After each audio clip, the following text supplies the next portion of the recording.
Ríos Peter.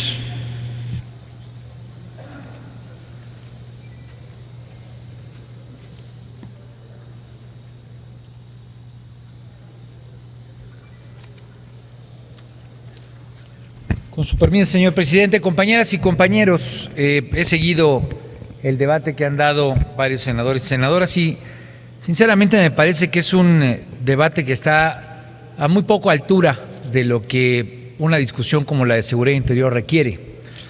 Y quiero sentir mi pesar porque el poder civil, la verdad es que en un debate tan pequeñito como el que he logrado escuchar, pues la verdad es que no logra dimensionar la coyuntura, la fragilidad institucional y la terrible preocupación que seguramente debe de sentir la sociedad cuando escucha un debate entre precandidatos partidistas, entre quién fue mejor o peor en la administración de seguridad, muy chiquito y muy pequeñito el debate cuando pues las representaciones son 200,000 muertos si sumamos los de Felipe Calderón con los que lleva Enrique Peña Nieto, o con estar tratando de identificar con una posición de Estado el resbalón de Andrés Manuel López Obrador. Andrés Manuel López Obrador se debate en esas discusiones entre si es hombre de Estado o si es activista de chacaleo. Bueno, eso no le dice nada a la gente y no le dice nada al futuro del país, y me preocupa que ese sea el tipo de debate que responde el poder civil a las fuerzas militares, al ejército. Y me explico. En Guerrero, mi estado, no hay policías. Y tal vez alguien lo podría decir en otros rincones, tal vez alguien en Veracruz lo podría decir igual. O lo podríamos decir en Tamaulipas, o lo podríamos decir en tantos lugares en donde las policías civiles son un verdadero fracaso. ¿Quién nos queda como país? ¿Quién?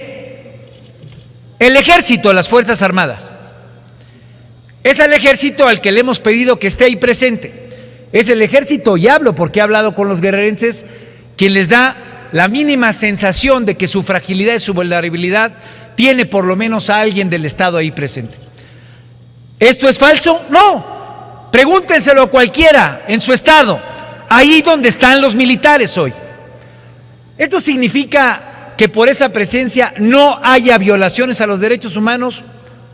Obviamente que las hay, están documentadas. Entonces, poner un planteamiento de blanco y negro frente a una discusión que tendría que ser del Estado mexicano y ridiculizarlo a ver qué es lo que opinó Andrés Manuel o qué es lo que opinó Felipe Calderón, pues la verdad es que es muy chiquito, compañeros y compañeras. Hay que tener visión de Estado y hay que entender que en esta encrucijada lo que está en el futuro es que el poder civil claudique o no. Que el poder civil tenga la capacidad de decir, hemos perdido la oportunidad de darle seguridad a la gente o no. Esa es la pregunta que nos tenemos que hacer. Yo escuchaba recientemente a quienes decían, es que va a haber una prórroga de 6 meses y después otros 6 meses y después otros 6 meses y luego se le dan facultades de investigación al ejército. ¿Para qué pensamos entonces una fiscalía autónoma? ¿Para qué seguimos pensando en esos absurdos? O el discurso fácil de que regrese el ejército a los cuarteles. Ambos son igual de limitados y pequeñitos. Ambos, porque no reconocen la realidad de violencia que hoy vive la gente. Y en la cual el problema es que tenemos un poder civil que no se está respondiendo a sí mismo respecto a sus fallas. Y eso lo ve el ejército, eso lo escucha de Andrés Manuel, pero también lo ve del Partido Acción Nacional o lo ve del PRI. Una institución que es la hoy aún más valorada del país, ve cómo el poder civil no tiene respuestas.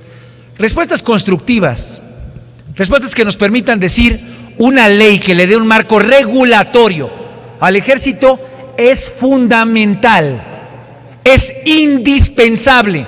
Porque hoy le hemos pedido como poder civil al ejército que esté llevando a cabo actividades que el poder civil no ha podido desarrollar correctamente. ¿Cómo lo resolvemos? Es la pregunta. Y he escuchado alrededor de 15 planteamientos previos, no hay una sola propuesta. ¿Hay que escuchar a la CONAGO? Sí, pero tal vez hay que preguntarle a la CONAGO, ¿cómo funciona que el crimen organizado participe de manera compartida a veces en los municipios o incluso en los espacios de las gubernaturas con esos gobernadores. Hay que preguntarles eso. Hay que preguntar por qué el crimen organizado se vuelve parte de la toma de decisiones de seguridad. Esas son las preguntas que hoy tiene que responder México. Y aquí representamos al poder civil. Representamos un poder que hoy le está fallando a la nación. Y creo que es indispensable que dialoguemos con el ejército. No el discurso fácil de que vuelva el ejército a los cuarteles, ni tampoco el discurso absurdo de pensar que una ley que le dé todas las capacidades al ejército sea lo que va a resolver el colapso que hoy tiene el poder civil en el país. Es cuanto, señor presidente. Gracias, senador Armando Ríos Pite.